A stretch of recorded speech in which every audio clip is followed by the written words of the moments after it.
Hey, Comic-Con Baltics! How are we feeling today? How are you feeling today? So, hi, my name is Paulius. I'll be the moderator of this talk. And I'm really glad that I have the chance to talk with this guy. The first thing I did today, I took my phone, I opened ChatGPT and asked, is Jack Gleeson nice in person? It appears that he is.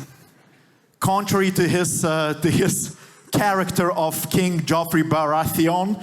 So, ladies and gentlemen, please welcome on stage. And while he's coming, could we all hum the doo-doo-doo-doo-doo?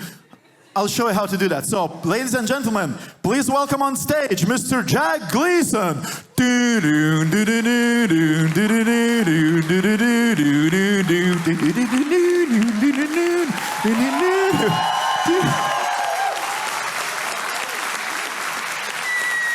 Hello. Hi, hello. Hi. So, Labas. he did his homework. Absolutely. So Jack, how are you feeling? How's Lithuania treating you so far? It's treating me very well. I only arrived late last night from London, but it's lovely. Just really nice meeting you guys. And I think I'm going to go for a nice meal somewhere this evening and hopefully stroll around in the nice rain, see the old town, something like that. But yeah. Yeah, we worked really hard to get the rain because you're from Ireland, and I think reminds you of the home, yeah? I know that probably took a lot of planning and it was expensive to get the rain machines, so thank you, I appreciate that. Yeah, it was like the majority of the budget of this event went towards this. So yeah, very nice to have you here. Somehow I get to talk with the Irish actors in this kind of event. Last year I talked to Devon Murray, who is who played he played in Harry Potter. So very nice to have another Irish actor. Great. So before we start, I just want to ask you. Well, you have this kind of Irish accent. You have a little bit of it. Yeah, it's subtle, I suppose. Yeah. How different would have been King Joffrey if he talked with an Irish accent? That's a really good question. I mean, I think in general, so much of a character is how they sound.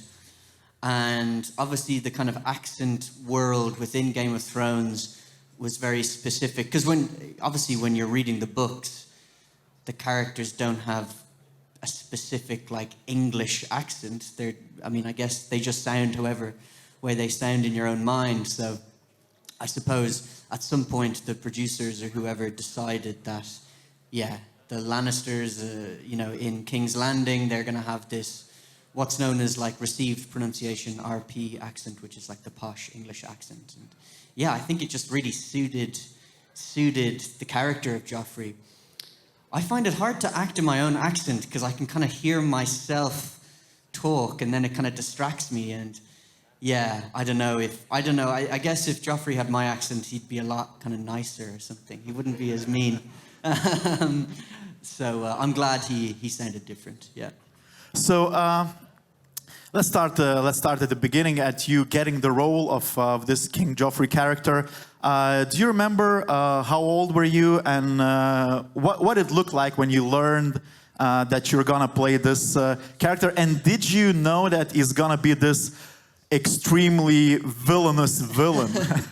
Yeah, well, I mean, I was a lot older than I looked when we started filming, so I think I auditioned when I was probably about 16 or 17, but I just looked younger. And when I heard I got the part, I was over the moon. I couldn't believe it. I'm playing the king. Exactly. I mean, it was by far the biggest part that I had ever gotten. I'd been acting since I was about 8 years old. So I had done a lot by that stage, but it was still by far the biggest audition and the biggest part I had gotten. So I was just ecstatically happy. And I suppose I kind of knew, because I had read the first book in the series, A Song of Ice and Fire, the first book, which is called Game of Thrones. And so I guess I knew about the character from reading that. And then, I mean, to be honest, then I looked up Wikipedia or whatever and Googled what happens in the rest of the books, because I was too impatient to read them myself. So I kind of understood the trajectory of the character and what was going to happen and that kind of thing. So yeah, it wasn't a surprise, I suppose. Yeah. How did you approach auditioning for this character? You said you only started reading the book after you were after you were assigned. So going there, not knowing what the character would be like. Yeah. So what was your approach towards it? I mean, I can't remember specifically, but yeah, I think there were about 2 scenes maybe for the audition. And I was probably given like a brief description, a little paragraph describing the character from the casting director. And yeah, I can't remember exactly what my preparation was like, but sometimes as an actor, you read an audition, you read the script, and it just comes kind of naturally, and you just have an idea of the character already in your head that needs a lot of work and development. But yeah, sometimes it just clicks, and I guess it just clicked for me. Yeah. Yeah, as a fan of the series myself, the fan of the first 4 seasons myself, and and the fan of the books myself. Yeah, I think you really fit the role, and I think that's the. Even though you were a bit older than the character in the books, because he was 12 or something like that. Yeah. So when playing the character, were there any boundaries that you set yourself mentally or physically, and you just, I don't know, looked at the script and said, "Nah, I'm not gonna say that. I'm not doing that." No, not at all. I mean, the scripts were so brilliant, and I loved the character so much. I mean, I guess in general, as an actor, it depends on the show or the film or whatever, but like, if something is written in the scene, you know, you can't really turn up to set and say, I'm actually not going to shoot a crossbow, or I'm actually not going to do this or that. You can talk about different lines, and you can talk about small details, but in general, you sort of have to do what's in the script. And no, I loved it. I mean, yeah, I thought it was great. Were there any particular scenes or lines that was challenging for you to deliver or to act out, or you just did what you were told as a good actor that you are? Yeah, a nice, polite actor. I mean, I suppose there were probably some moments when playing with Sophie Turner, who played Sansa, that, you know, when Joffrey was being really cruel and horrible to Sansa, sometimes it felt a bit wrong or weird. But at the same time, when you're actually on a TV set, 95, if not more, % of the time, you're not in character. You know, the cameras aren't rolling and you're just talking like friends. And so it's only this kind of weird little magic trick that you have to do when the director says action and then the director says cut.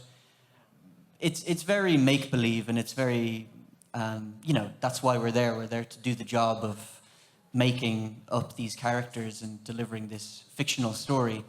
So, yeah, and Sophie was so professional and great that I hope not anyway, she never felt uncomfortable with those scenes. But, yeah, sometimes it does feel weird to go from being like friends 1 second to then like screaming at them the other, but that's the job.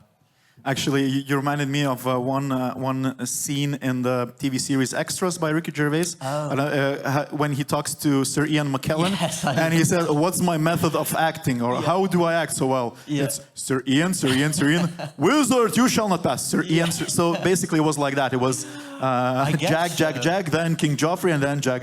I guess so. I mean, I don't know if that's actually what Ian McKellen's process is, because I think he was playing like a version of himself. But I do like in that scene where he's kind of explaining to Ricky Gervais like what acting is, and he's like, "You don't understand. Like, how do I explain it? I was asked by Peter Jackson to play a wizard, and I told Peter, you do realize I'm not a real wizard? And Peter said yes, and I said, okay, let me explain. So I thought that was a funny kind of satire on acting, because that's just what it is. Yeah, you just put on a costume and you just pretend. In his characters in that TV series, where it's like, I pretend to be the person I'm portraying. Where do I stand? People told me. Yes. What to say? The lines were written. Yes. The lines were written for me. So that's basically what it is. Acting 101. Basically, yeah. I have no notes.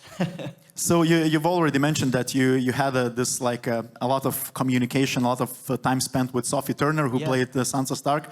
So were there any other actors or crew members that you grew very fond of while filming, and still, I don't know, catch up and still text each other? Absolutely. Like, I guess the way things are with being an actor is that, yeah, you form these quite tight bonds on set because it's long hours, and yeah, you just end up talking about your life and just chit chat. And then once that kind of bubble ends, once the TV show ends or whatever, it can be hard to stay in touch, because then you go off and you're on a different film set and you make a different kind of little mini family. But I try and stay in touch with other actors from Game of Thrones, and certainly coming to the Comic-Cons, that's a really nice way to see them. I did a TV show recently with Alfie Allen, who played Theon, and that was really cool. Even though we only had 1 or 2 small scenes together, it was just nice to see him. But honestly, like, I got on with everybody when I was filming Game of Thrones. Obviously, Lena, who played Cersei, and Peter, who played Tyrion, and Charles Dance, who played Tywin, Conleth, who played Varys. I mean, literally everybody. I had scenes with Rory, who played the Hound. And yeah, again, everyone behind the camera as well. So it was a lovely working experience. How about Sean Bean, knowing the tension between the characters? Yeah, well, maybe he was being method acting or something. He was just a bit more reserved and quieter. I guess I was quite young when, in the first season, and he was a lot more experienced. I mean, he was the big star, so we didn't have many chats, but I've met him a few times since, and he's a lovely guy, so I like him. You know, because looking from the outside to any TV series, we somehow think that all the actors are there all the time and they meet each other. Well, yeah. But it's basically different. I think there are some actors that you only met like just in front of a camera and just a couple of times, and that's about it. Absolutely. Or even, someone like Emilia Clarke. You know, I only met her once or twice at some of the premieres, some of the events. Obviously, we never had any scenes together. It had a very large cast, obviously, and everyone was sort of in their separate kingdoms and separate zones and areas. Yes, though Kit Harington, again, maybe I had one scene in the very first season, but in general, I would have loved to have shared scenes with all the actors, but can't be too greedy. You can't. The character can. Yes. And he and was. So, are there any particular favorite behind-the-scenes memories from the filmings, that maybe some that, I don't know, broke the tension or stuff like that? Yeah. I mean, I can't think of a specific occasion. I think in general, the atmosphere was always just really nice on set. I mean, certainly when we got to film in Croatia, in Dubrovnik, that was just so nice because the weather was beautiful, and I was used to filming in Belfast in Northern Ireland, and it was usually like the weather is today, and sometimes we'd be out in the middle of nowhere in a field and it would be cold and rainy. Thank you. Which isn't a big deal, but when you go to somewhere like Dubrovnik and you're looking out over the Adriatic Sea and the sun is out, it was so beautiful and nice, and you can have dinner with the cast outside, and that was really nice. I loved filming in Croatia. Yeah, and you know that you were not you personally, but the whole filming in Dubrovnik was partially responsible for raising the prices even higher in the old city of Dubrovnik. Oh, really? Oh, gosh, sorry about that. But I know that they still do these really popular Game of Thrones tours. I'm sure some people here maybe have gone on the tours. So maybe that is giving back to the tourism. I don't know. Yeah, it's good. It's good for the local economy, and not that good for for us, for example, coming in. So there was this. I think the highlight for many people of Game of Thrones and your character was your death. And absolutely. You know, you have to listen to the people. They're always right. So actually, a friend of mine, when I told him that I'm talking to the actor who played King Joffrey, he said, "Tell him that his death was my favorite episode of the of the series." It's music to my ears. I love hearing that.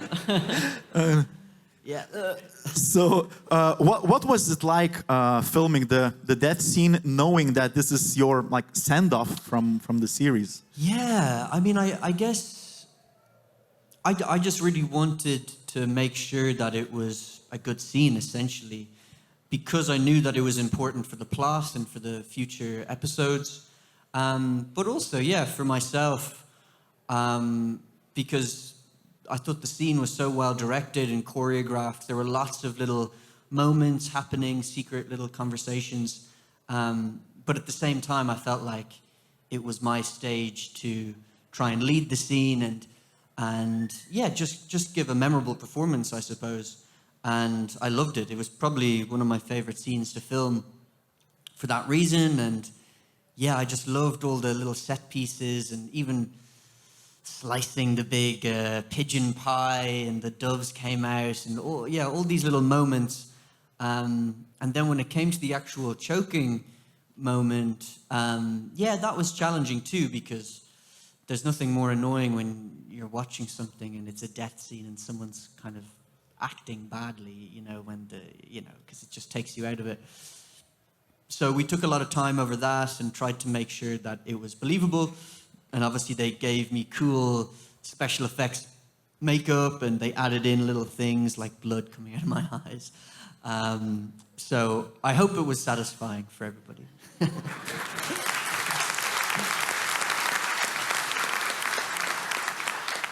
Actually, that memorable death scene gave us some memes. I don't know if you see the one when you're like choking like that.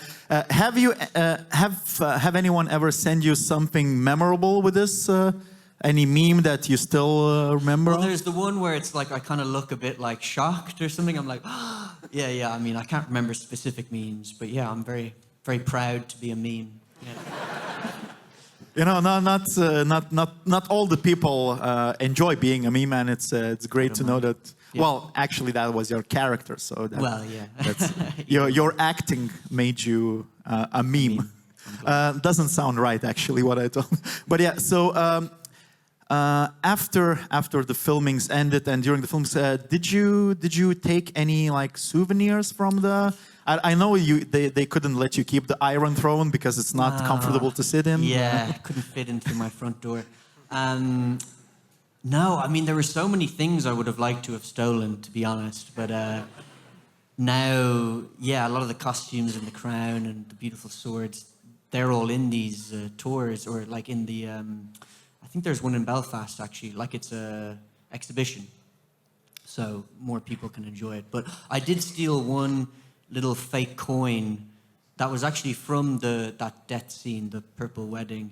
And it was just so cool because there was no close-up on the coin, but the prop department had made this specific coin, like how they have it in the UK with the Queen's face or the King's face.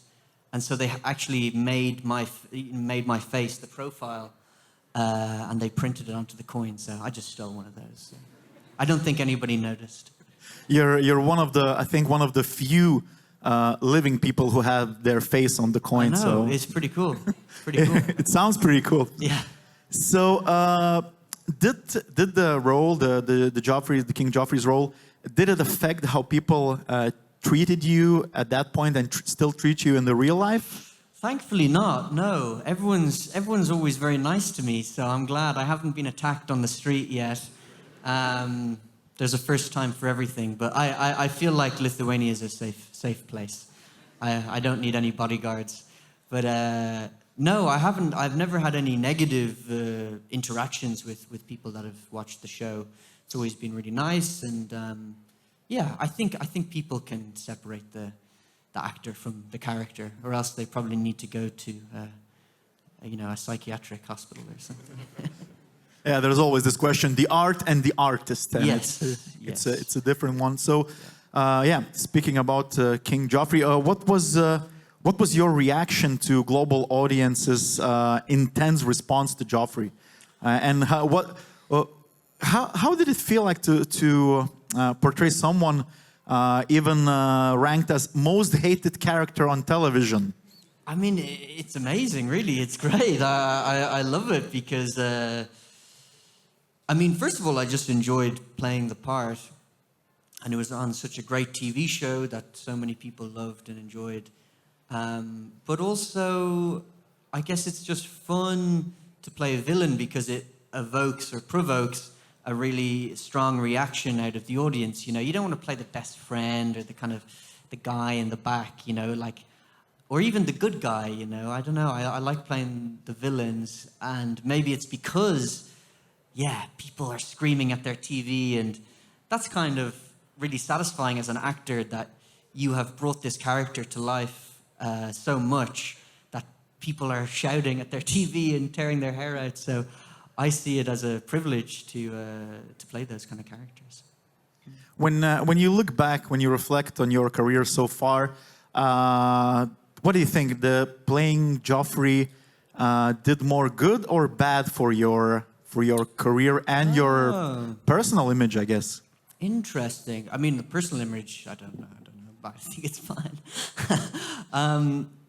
Yeah, I guess I'm not sure really about my career because, I took a break after Game of Thrones from screen acting. I was still doing bits of theatre in Dublin with this theatre company I set up, but I think it can be a good thing and a bad thing. I think being on such a big TV show allows you, it means that people have probably seen you act, and maybe if they liked your acting, then you'd be allowed audition for things that normally you wouldn't. So having a profile of that level is always good for an actor. But then, yeah, of course, if you're really well known for one part, then maybe people only see you in that way. But yeah, I can't complain. I'd do it again 1,000 times, I don't mind. Although the character is dead, he has passed away, he died, he's no more. So if ever it would be possible, I don't know how or why or when, would you ever consider giving Joffrey a redemption arc? And to play is it possible for a character like this to have a redemption arc? I don't think I want him to have a redemption arc. I would definitely play him again on some fictional, dream sequence or something. But no, I think he has to stay evil. He can't be redeemed. That's my opinion. And in 2023, you revealed you haven't seen Game of Thrones in full yet. Yep. Has that changed? No, but I really want to. I've heard it's good. What was that? Oh, I don't know what he said. Me neither. But we'll go to the questions in some 10 minutes. The only reason I didn't watch it when it came out, the main reason was because I don't like watching myself act, and I just get kind of cringed out, and I just see all the mistakes I made, and I just makes me uncomfortable. But now I think a long enough time has passed that I can enjoy it. So yeah, I really do want to watch it. I'm looking forward to it. Have you seen any of it? Or? Yeah, I've seen clips for sure, and I've seen scenes that I've been in. I'll Google my own scenes and kind of Incognito mode on Google Chrome. Exactly, yeah. And late at night, and I'll kind of watch behind my eyes. But yeah, I've seen a few episodes, but like not the full kind of immersive binge watching experience. And you said that at some point when you were cast, you said you started reading the books. How is that going? Did you finish all the books or some of them? No, I read the first book and I loved it, and it was really helpful for the characterization of Joffrey from George R. R. Martin's writing. But no, I guess I just have a bad attention span for those big books. I forget who the characters are, and I'm not smart enough to read those books. But I know they're brilliant, and yeah, obviously we're still waiting on the series to be finished. So hopefully George is out there somewhere writing the last few books. And how it's different to approach a character when it's already like has full arc in the books? Is it different from just getting a script? Because there are people. There was a fan base that already knew what the character should look like. Yeah. And actually, the fan bases of this kind of books, etc., they're very loud and they have their opinions. Any interactions with that fan base, and how was it? No, not necessarily. I think like most people who read the books before watching the TV show, I think in general they were happy with my portrayal. But I guess the more interesting thing I think for me is like, well, first of all, there was no rule, I don't think, that the writers, the screenwriters of Game of Thrones, the TV show, necessarily had to follow the plot of the books. Obviously, more or less, they did follow the plot of the books. And actually, I think that was helpful for me as an actor, because sometimes when you're in a TV show, like a new TV show, the screenwriter will write the first season, and then they'll have an idea of the second season, but then after that, they're kind of making it up on the spot.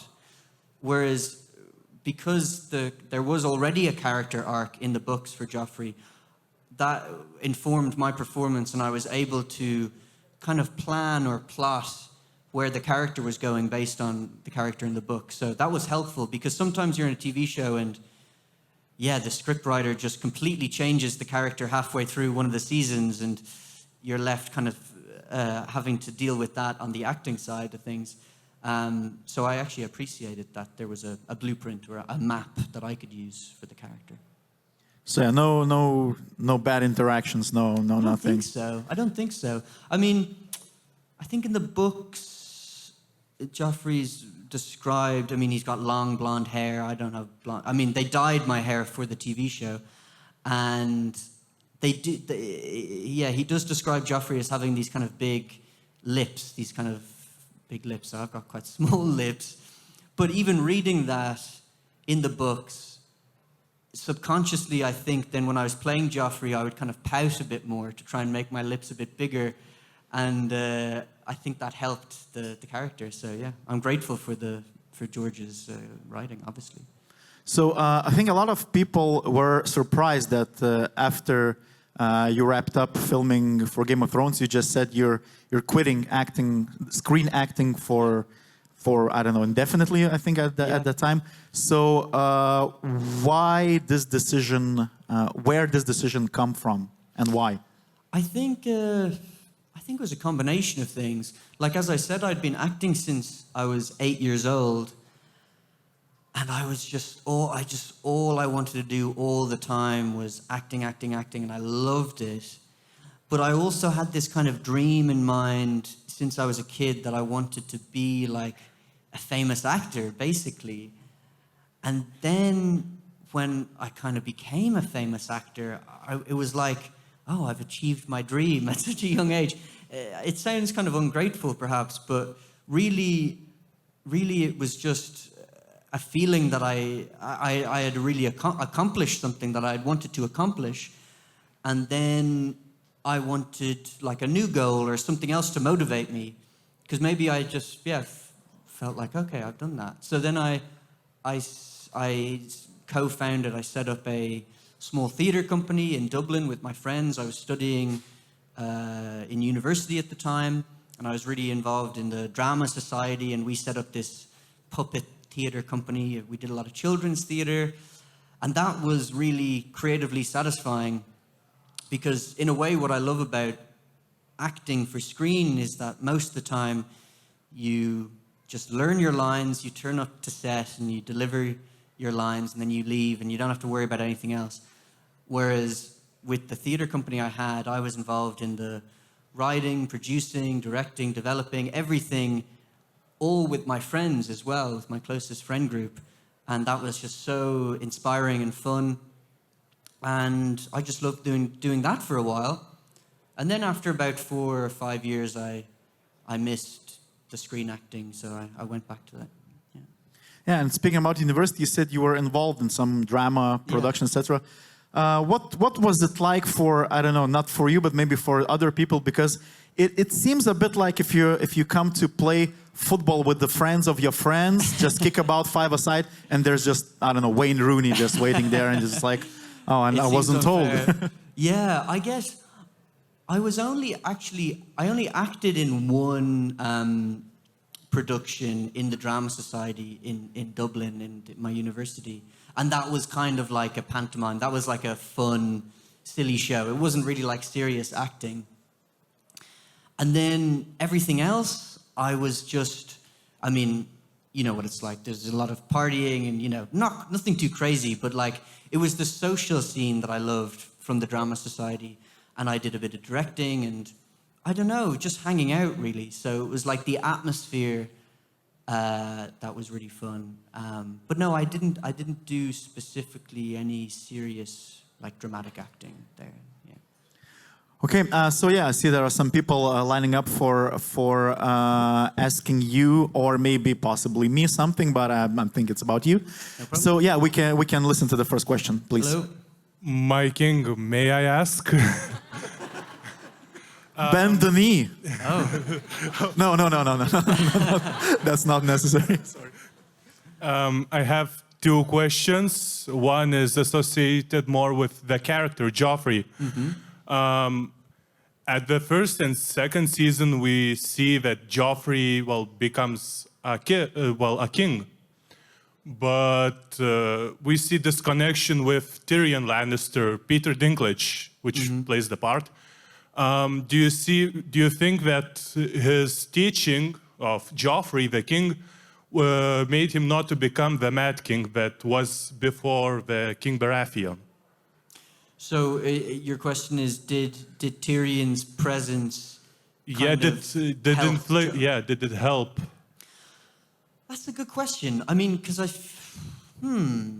feel like Joffrey kind of hated taking advice from Tyrion, kind of hated listening to him, and just saw him as an annoyance and a kind of a patronizing figure. But obviously Tyrion was so clever, maybe on some level, that he did manage the realm in a way, or he did manage Joffrey's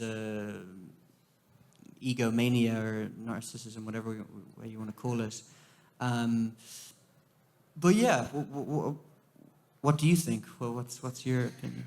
Well, I think Tyrion helped Joffrey a lot. For example, there's a scene where Tyrion strikes Joffrey and said, "You've struck a king, I'm gonna do it again." Strikes again and he goes, "I'm telling mother." Yeah. It's like my favorite scene apart from King Baratheon. That was a fun scene yeah. to film as well.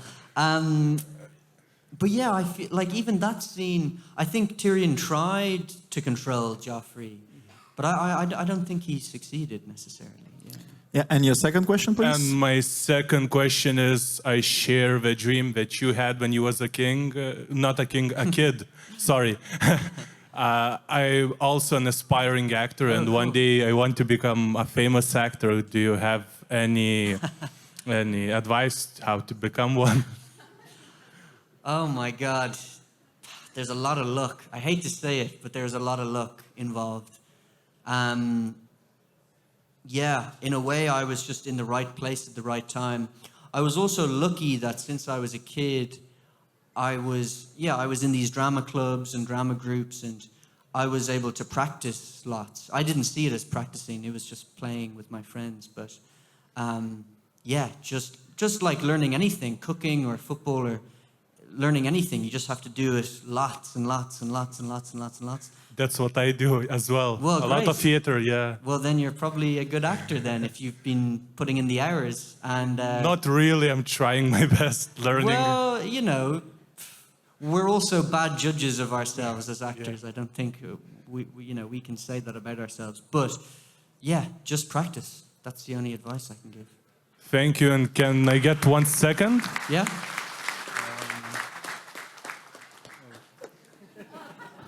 You're gonna have to zoom in a lot. Well, You come closer. Hello. Cool. Okay, thank you. At you. Okay, so next question, please. Hi, so you mentioned that you didn't watch the show or read the books. So I was wondering, when your character died, did they ever tell you who did it, or do you even know? Good question. I do know from just kind of my friends telling me and stuff. But I didn't know at the time, no. And no, I didn't actually know. Because I assume it's in the books, right, that it's Elena. Yeah, but I thought they did that really well in the TV show. Like there wasn't, I mean, unless you knew before, I don't think anybody would have assumed that it would have been her. So I thought that was really cleverly done. So yeah, Diana Rigg, she's amazing. She was amazing. Thank you. And Thank Tyrell send their regards. Oh my gosh, wow, scared. Careful. Be careful. Yeah. Hello, Jack. Hi. I'm gonna cheat and ask two questions also. Mm-hmm. But the first one is, first of all, congratulations on upgrading from House Baratheon to House of Guinness. Oh, thank you, yes. And as an Irish actor, what are your thoughts of this new series, which we're really waiting for, filmed in England, not in Ireland? Yes. So he's referring to a new Netflix TV show that I was filming recently. It should be coming out in the next while, I'm not sure, called House of Guinness, and it's about the very wealthy Irish family who set up the Guinness Brewery, but they were also just wealthy landowners and wealthy business people, set in 1870 something. And I've forgotten your question. Oh yeah, so it was filmed in the north of England, in Manchester and Liverpool, even though it's all set in Dublin. And I think there were a few reasons for that. One reason is that, Dublin looks a lot different now than it did in 1870. So a lot of the historical places that the TV show is set in, they don't exist anymore. And secondly, the production company who produced the TV show, it's Stephen Knight's production company, and he made Peaky Blinders, amongst other things. And yeah, maybe he has connections to the film industry in Manchester and Liverpool. So it's just easier to film there. And there are a lot of beautiful old period buildings there as well. So I didn't mind. No, I really liked filming up there. And there was a lot of Irish cast. There is a lot of Irish cast in the TV show. So I think it's pretty authentic. Yeah. So you're basically saying that Manchester and Liverpool looks like Dublin 150 years ago. I suppose so, yeah.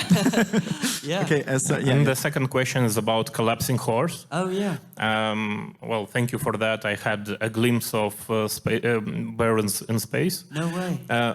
Yes way. And your character, the alien whose only friend is his own voice recorded on the recorder, is phenomenal. Oh, thank you. Can we expect something of the sort again?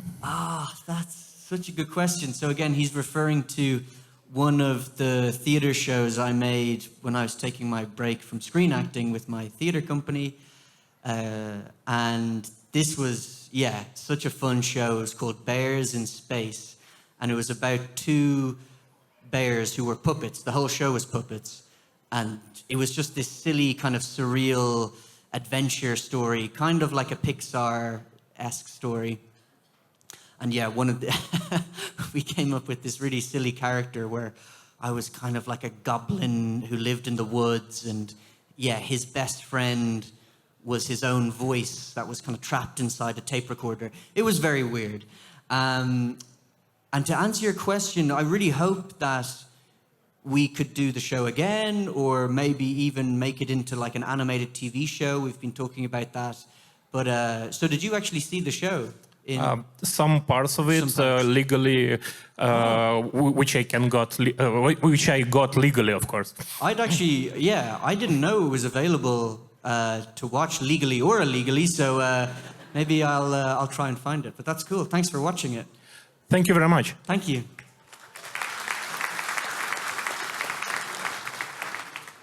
Hello, very glad to have you in Lithuania. Thank you. My question is, during your acting career, was there ever a moment where you met an actor that you perhaps held in a high regard and you were absolutely starstruck and didn't know how to talk with them? Absolutely. I mean, it happens all the time, to be honest. The first example that pops into my head was I did a film a few years ago with Liam Neeson, and I mean, everybody loves Liam Neeson, but especially, me being an Irish actor, he's one of the best Irish actors, that we have. And, we were actually in scenes together, and like, I was kind of his protege in the movie. I was his kind of sidekick. And that was just so cool. But what is nice is that in Liam's case, he's so down to earth and so humble and doesn't have a big ego and was so easy to talk to and so nice. So yeah, the first time you see him in a room and he's so tall and handsome and all these things, he's intimidating, but he himself is not intimidating. He's a very sweet man, so that's cool. Thank you very much. Thanks. Hi, sir. Thanks for your role.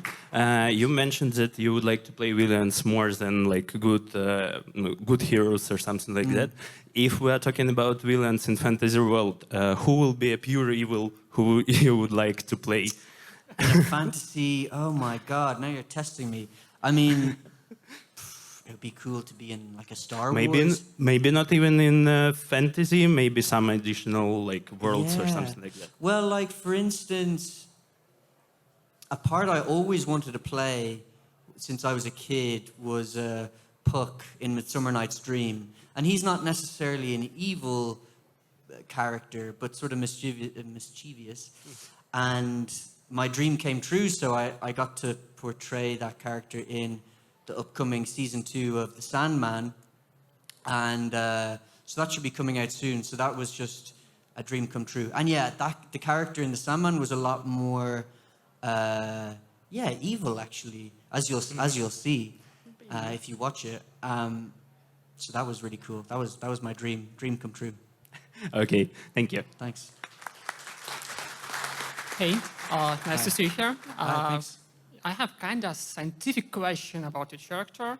I was wondering what was the reason, kind of psychological reason of his behavior. He had a lovely family and everything was good, but he was a moron. Do you think he had a lovely family? Okay. His mother loved him. And his uncle true. and his father at the same time loved him. Yes. I guess there are lots of reasons. I mean, I think maybe his mother did love him, but maybe she loved him too much, or maybe she didn't discipline him as much as she should have. And also, I think, just he was given too much power at too young of an age.